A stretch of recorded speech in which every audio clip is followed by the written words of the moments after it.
¿Qué tal? Buenos días. Pedro, muchas gracias por habernos acompañado. Recomiéndame un buen libro en este mes. Estuvimos leyendo tu novela acerca de Porfirio Díaz, Yo Díaz, que nos ha dejado una grata impresión por el tratamiento que le das, que lo pones como un ser humano realmente con todas sus virtudes y defectos. Entonces, yo quisiera que nos dieras una primera impresión de pues qué es lo que pretendías al escribir este libro, qué te motivó a tratar el personaje de Porfirio Díaz. Pues justamente lo que yo quería era humanizarlo. Uno de mis libros de cabecera es precisamente Yo Claudio, de ahí sale el título de Yo Díaz, y de hecho tomó varias escenas, diálogos y temas de Yo Claudio, por eso al final lo acabé poniendo como bibliografía en el libro.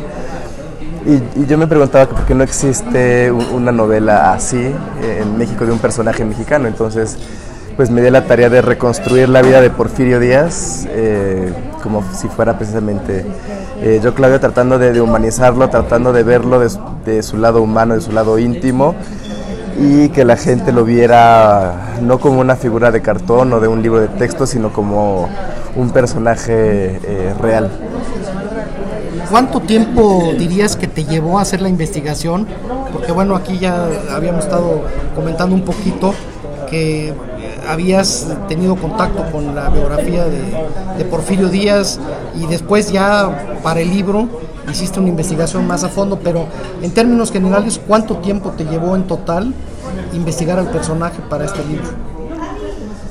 Pues antes de empezar a escribir estuve medio año investigando al personaje y continué la investigación durante el año y medio que me llevó a la redacción de la novela. Entonces fueron aproximadamente 2 años. Ok. ¿Y qué te deja a ti el personaje después de la investigación?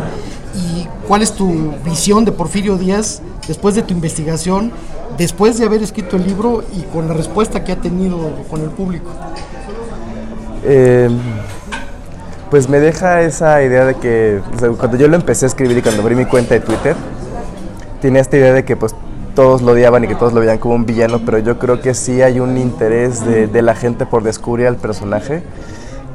Tengo un amigo que dice que todos somos porfiristas de closet porque en privado, en público todos hablamos mal de él, justamente de los excesos de su régimen, pero en privado siempre decimos, no, es que en tiempos de Don Porfirio, o ese monumento le hizo Don Porfirio. Entonces en privado hablamos bien de él y en público hablamos mal. Entonces son los dos lados de la moneda del gobierno de Porfirio Díaz y que no sabemos cómo reconciliarlos. Entonces creo que sí hay un interés por Porfirio Díaz, por nuestra historia, por cuestionar la historia que nos han enseñado, y yo creo que el boom que ha tenido esta novela y la novela histórica en general en los últimos años indica eso, que queremos cuestionar, queremos aprender, queremos saber sobre estos personajes y sobre estas épocas.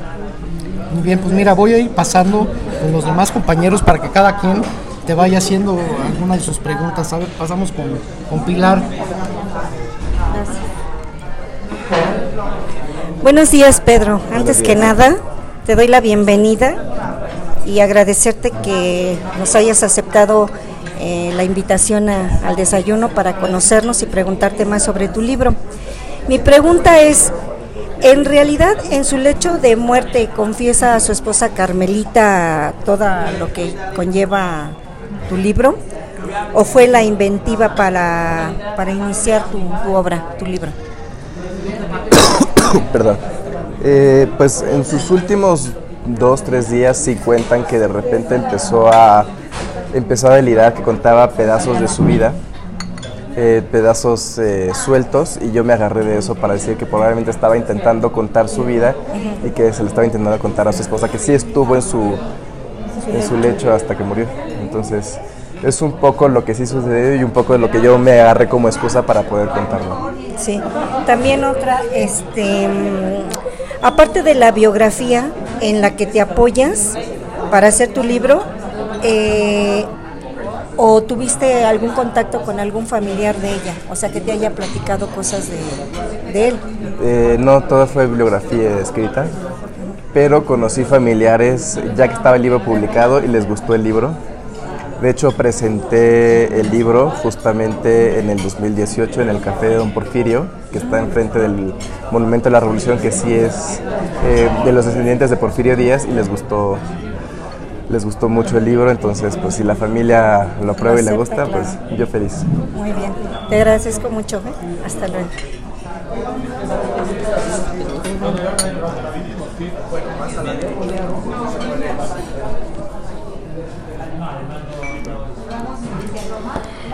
Bueno, pues primero que nada agradecerte, Pedro, porque por fin tenemos el gusto de conocerte. Ya en varias ocasiones, seguramente varios de nosotros te vimos en algunas entrevistas, en algunas presentaciones que has tenido bastantes. Y bueno, pues agradecerte también que a pesar de todas esas entrevistas y de todo el éxito que estás teniendo, eres una persona humilde, una persona con quien se puede platicar bien y nos puedes expresar todo lo que sentiste al momento de crear tu libro. A mí me llamó mucho la atención, primero que nada, que tú siendo una persona muy joven, una persona que si bien tiene una formación matemática, te diera por conocer o por dar a conocer, e investigar acerca de todo lo que tiene que ver con Porfirio Díaz. Me gusta mucho que seas una persona muy integral, ¿no? Que tengas pues, la formación matemática, pero pues también tengas esa habilidad para darnos a conocer el personaje que seguramente tú también admiras, ¿no? Hubieron muchas partes del libro que me llamaron mucho la atención, como por ejemplo el desarrollo, que si bien de alguna manera lo conocemos, todos sabemos que Porfirio Díaz trajo progreso a nuestro país. Realmente sea un Porfirio que pues no nos lo den o no tengamos como mucho en cuenta todo esto y no nos lo dan a conocer en los libros de texto, ¿no? En los colegios, en las escuelas. Pero de alguna manera tú nos lo das a conocer a través de tu libro. Si tú tuvieras posibilidad, Pedro, de influir en lo que es la educación actual, ¿qué te gustaría que se diera a conocer acerca de este personaje? Yo creo que hay que contar también lo bueno, o sea, sí los excesos del régimen, pero también lo que trajo al país, la parte del progreso. Y al final que sea el alumno quien decida si fue un héroe, fue un villano o fue simplemente un personaje importante para el país. Porque yo creo que muchas veces tenemos la idea de que alguien es héroe o villano porque nos dijeron que así tenía que ser y no nos dieron ni siquiera la oportunidad de saber por qué es héroe o por qué es villano.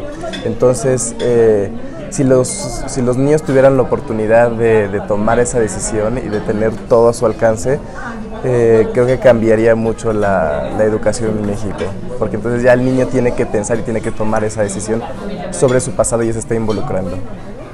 Sí. Muchas gracias.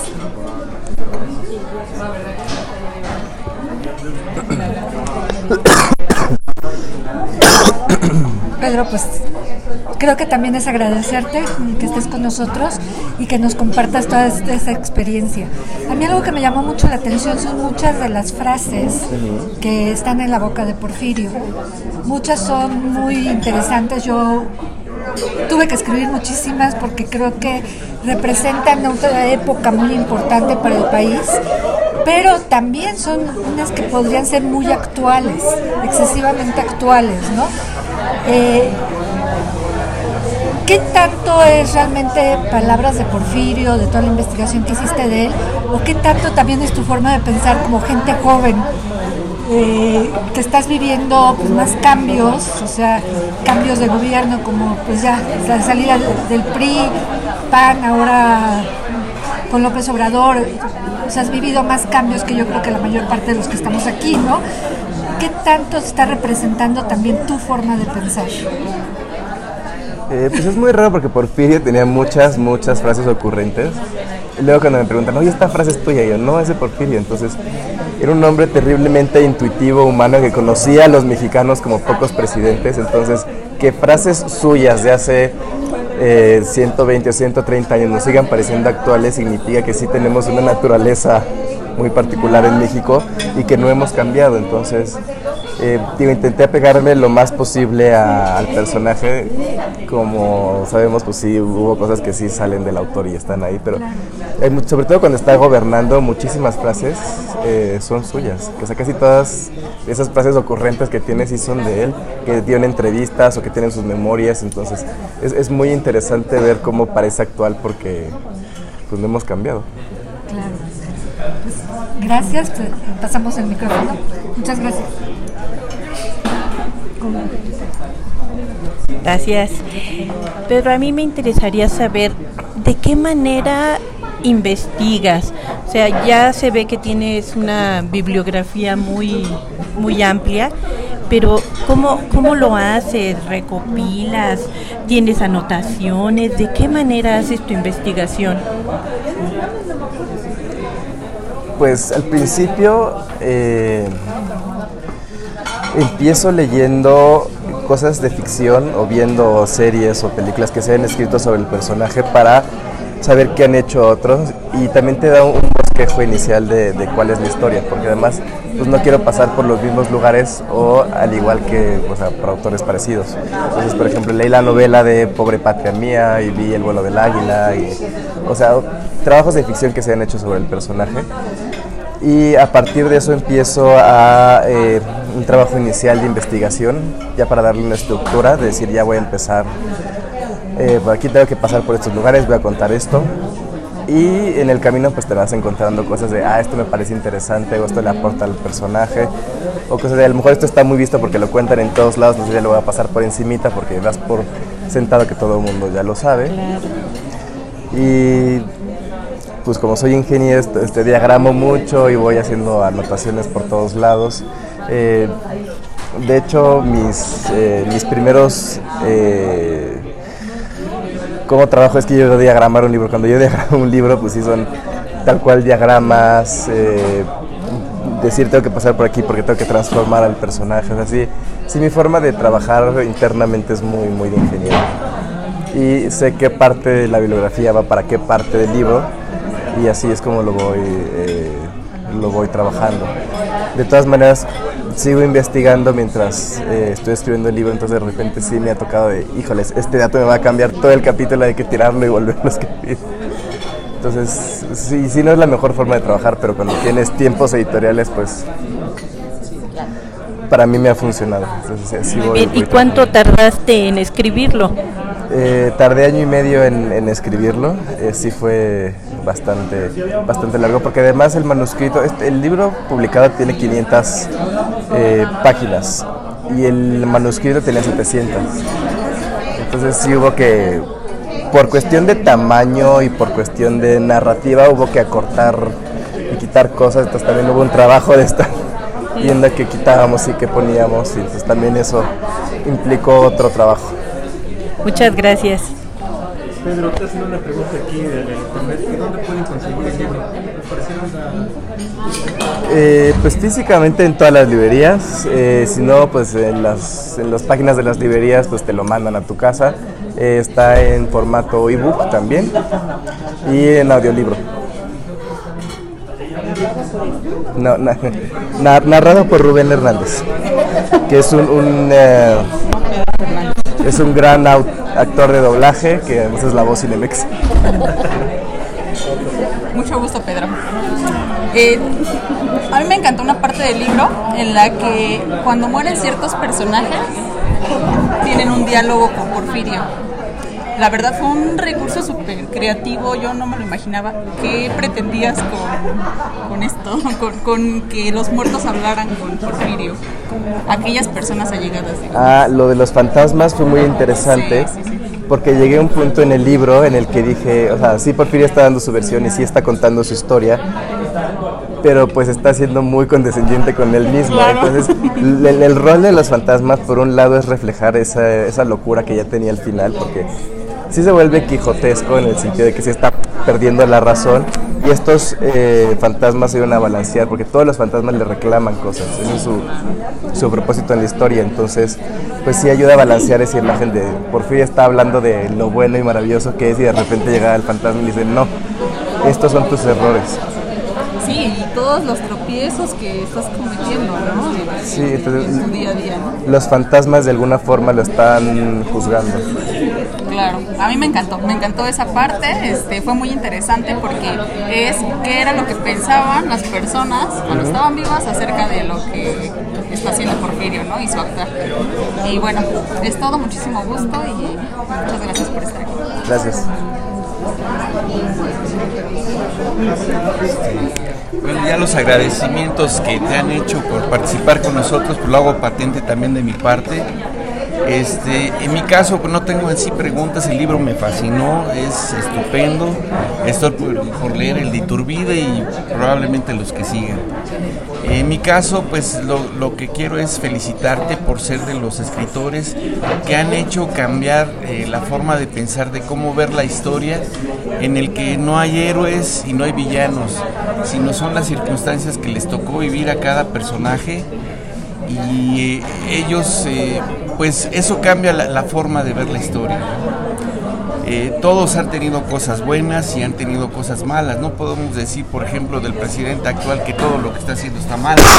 También tiene algunas cosas buenas, pero la historia también lo va a castigar, igual que a Díaz, que bueno, siempre lo han considerado como un villano y han enaltecido demasiado a Juárez, cuando realmente pues Díaz admiraba a Juárez. O sea, lo tenía en muy buen concepto y veía que, bueno, pues ahora sí que era de sus personajes favoritos de él, ¿no? O sea, lo apoyaba en todo lo que hacía y, bueno, estaba orgulloso de participar con él, ¿no? Entonces, pues, ese es mi comentario. De hecho, pues, ahora sí que preguntas, pues yo ya tuve la oportunidad de escucharte en otra audiencia, incluso ahí me firmaste el libro. Entonces, pues, no sé quién falte de participar.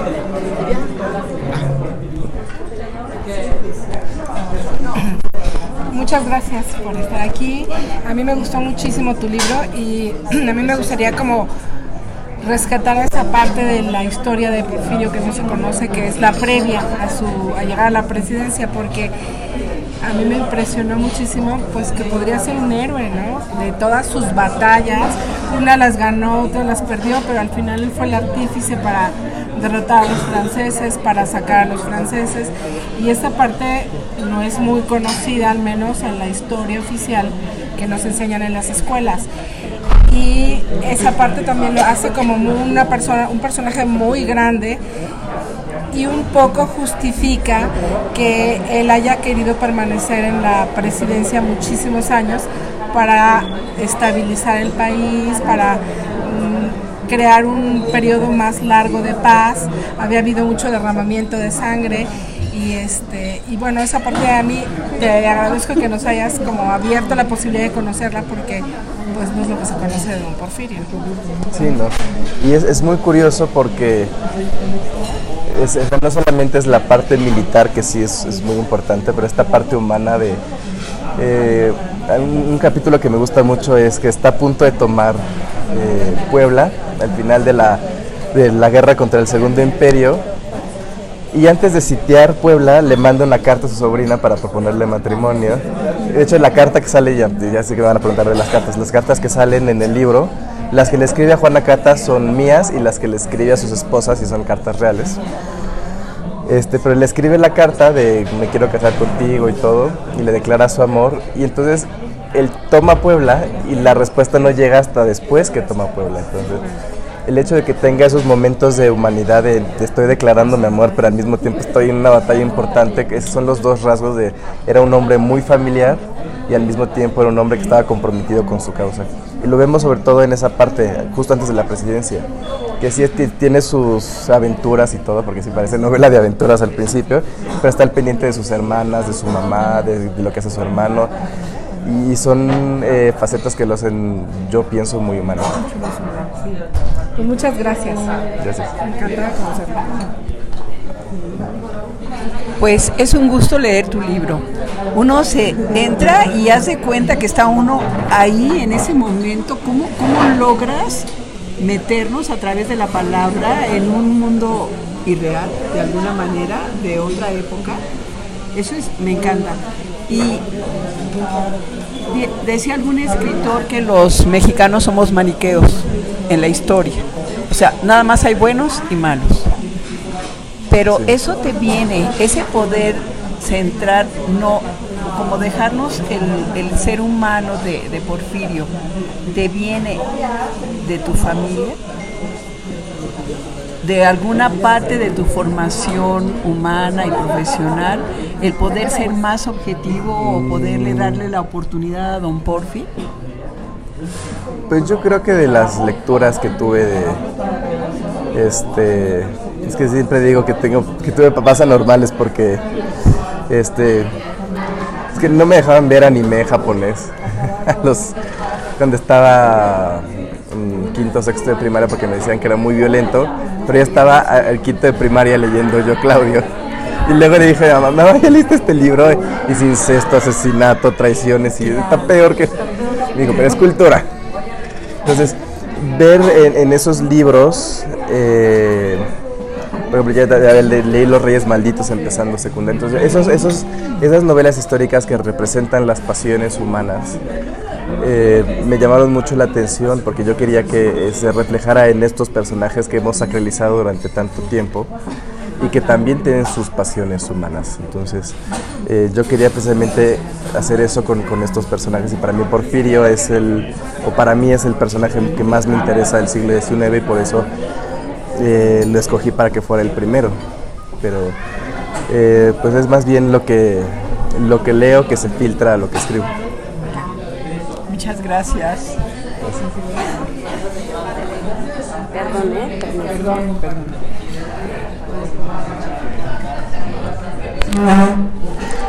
Algo que también me llamó mucho la atención, Pedro, es que describes muy bien varios lugares en el transcurso de tu novela. Oaxaca, París incluso, ¿no? ¿Tú conoces a ese detalle esos lugares? ¿Has ido a esos lugares y es un poco de lo que tú piensas de esos lugares? Sí, y fue muy curioso porque empecé a escribir esos lugares y algunos, como ya no existen, sí fueron de hacer la investigación de cómo eran. Los que ya existían los describí como yo los conozco.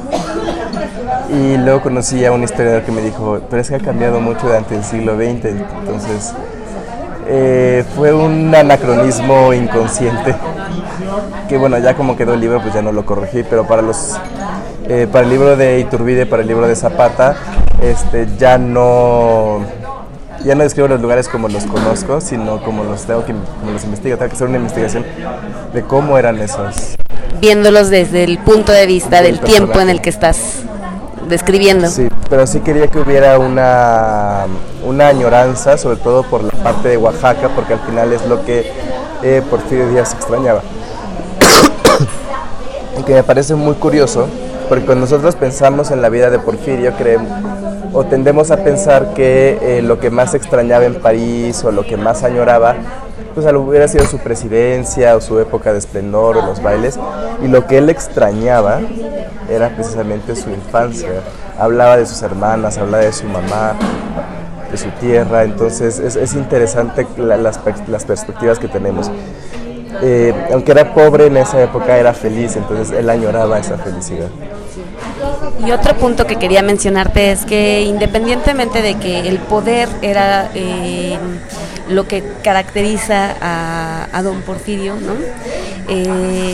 Mencionas mucho que no le llamaba tanto, bueno, él mismo va describiendo que lo que él le llamaba no era enriquecerse de la presidencia como tal, ¿no? Pero bueno, finalmente pues lo que te da a entender también es que el poder es más fuerte incluso a veces que el mismo dinero, ¿no? Sí, vemos cómo van pasando las presidencias y se va justificando de alguna forma para quedarse ahí. Pero bueno, él tenía una idea de la reelección diferente a la que nosotros tenemos. Nosotros ya estamos condenando la reelección a partir de su presidencia, pero en su época pues los presidentes tendían a reelegirse. Se eligió Juárez y se eligió Santana y varios presidentes los que podían terminar sus presidencias, porque muchos pues Muy curioso porque la primera mitad del siglo XIX hay más presidencias que años, pero hubo muchos presidentes que sí estaban religiendo, entonces esa percepción de que la reelección era una forma de dar continuidad a un proyecto, pues era la que tenía Díaz. Entonces, tanto así como aferrarse al poder como nosotros lo estamos viendo, ¿no? Yo también le quiero. Bueno. Gracias.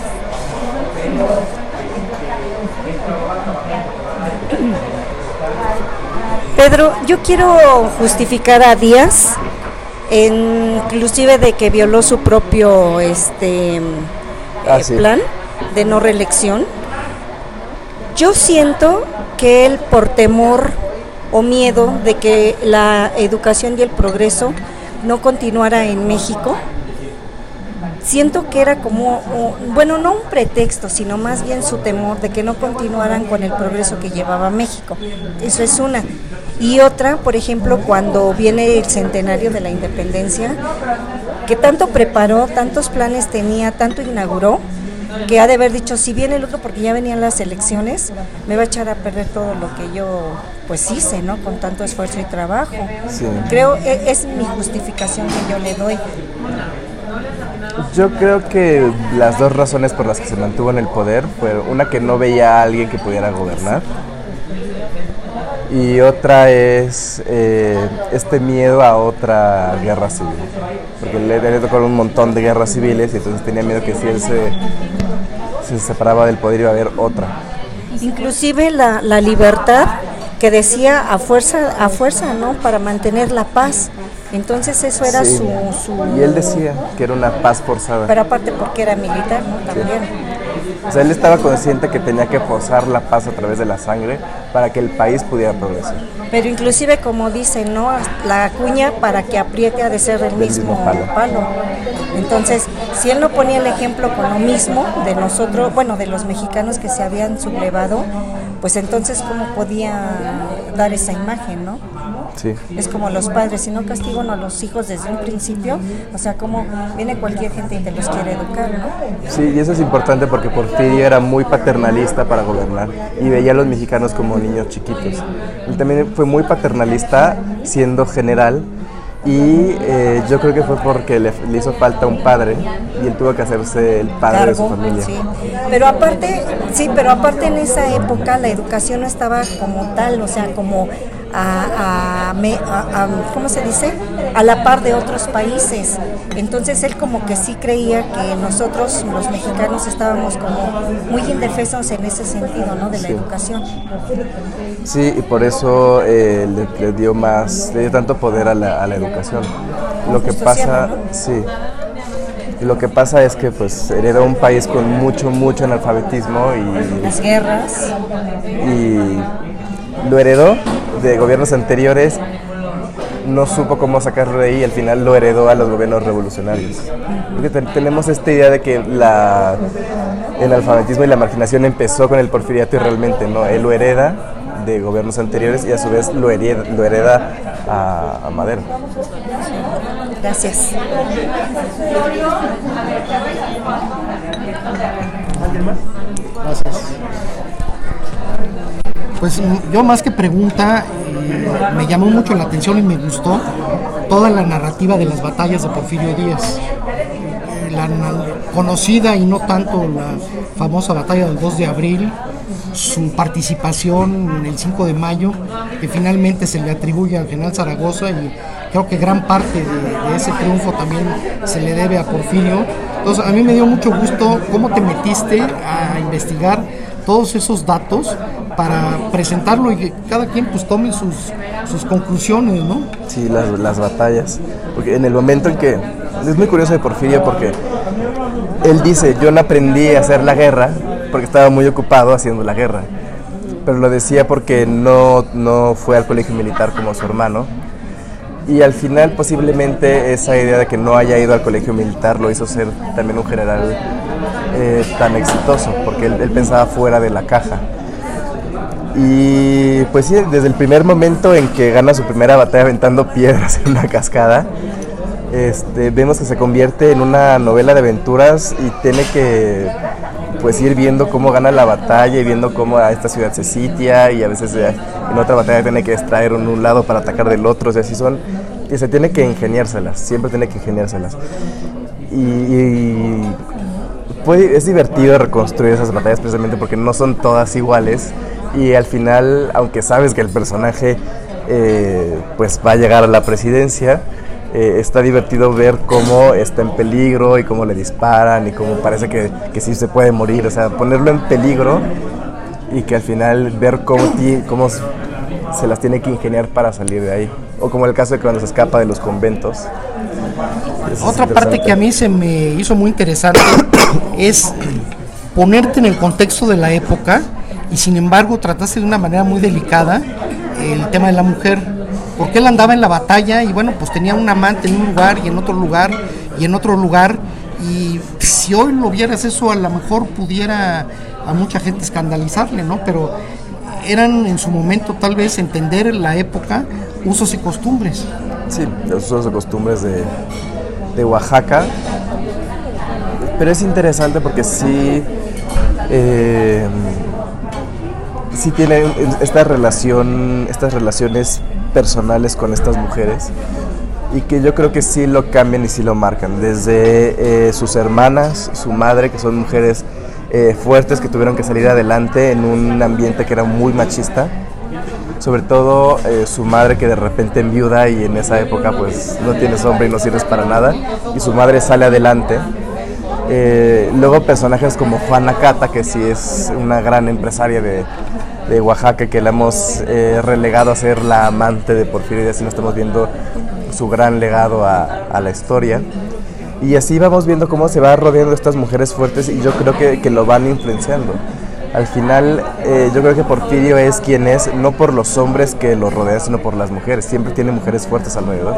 Sus dos esposas. Bueno, Carmelita, es un personaje muy importante a pesar de la diferencia de edades, cómo pues, lo fue apoyando. A mí me parece sí realmente un gran personaje. También hay muy buena investigación de ella. Sí, y cómo es interesante las dos esposas, porque Delfina lo cuestiona de frente y tienen discusiones políticas y era mucho más como Porfirio. Los dos eran oaxaqueños, los dos venían de ambientes políticos muy cargados y sí son mucho más iguales. Y Carmelita es una mujer más política en el sentido de que cuando quiere convencer a Porfirio de algo le va dorando la píldora y le va dando la vuelta, no se lo dice de frente. Parece una mujer sumisa, pero al final es muy inteligente y sabe cómo convencer. Con otra educación. Con otra educación. Y que va puliendo a Porfirio Díaz en su forma de vestir, en su forma de hablar, de conducirse, y creo que la única vez en el libro que tienen una discusión tal cual es cuando se muere el Papa y Carmelita quiere que el gobierno mexicano mande condolencias diplomáticas y Porfirio dice que no. De ninguna manera. Que de ninguna manera, y sí tienen esta discusión, que sí se pelearon, tuve que reconstruir eso. Pero en general son dos estilos diferentes de esposas que sí estaban a la par de Porfirio. Y pues yo te quiero agradecer que te hayas tomado el tiempo de acompañarnos, el tiempo para contestar nuestras preguntas, y nada más te pediría por último, aquí Pilar tiene un pequeño presente para que te acuerdes de nosotros cuando lo estés tomando. Muchas gracias. Espero que lo disfrutes. Pedro, queremos darte este pequeño pero significativo obsequio para que nos recuerdes al grupo Recomiéndame un buen libro. Queremos agradecerte tu grata compañía y nos sorprendiste, eres muy joven y eres un hombre exitoso. Gracias. Gracias. Que lo disfrutes. Muchísimas Espero gracias. te guste. Sí, me gusta mucho este vino. Ajá, gracias. Perfecto, ya tiene llave. Oye, y te quisiera pedir nada más pues un saludo, unas palabras para el resto de los miembros de Recomiéndame un buen libro, que en esta semana ya llegamos al número de 39,000 en la página. Está muy bien. Pues un saludo a todos los miembros del grupo de Recomiéndame un buen libro. Ahí los sigan recomendando lecturas, sigan uniéndose a estas dinámicas. Creo que lo más importante es que los lectores nos vayamos apoyando y recomendando entre todos, y así vamos a difundir las grandes lecturas que tenemos en México.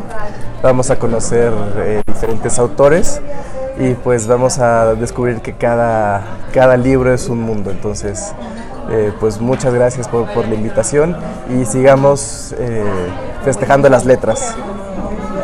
Muchas gracias.